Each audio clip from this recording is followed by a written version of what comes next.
Closer House by AD+studio in Ho Chi Minh City, Vietnam. Located in a closed site in the central area of Saigon, four townhouses share a common yard. The two-story old house with a total of 60 square meters floor area is the home of a couple and their 3 children.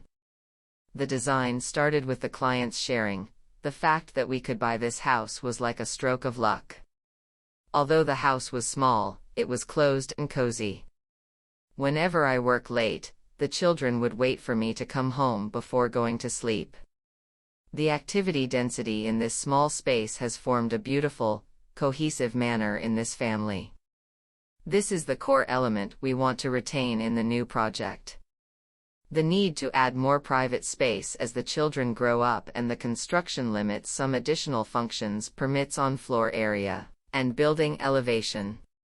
Instead of being an obstacle, this becomes an opportunity for us to compress more space into the project. These space dimensions are just enough to arrange furniture based on the needs.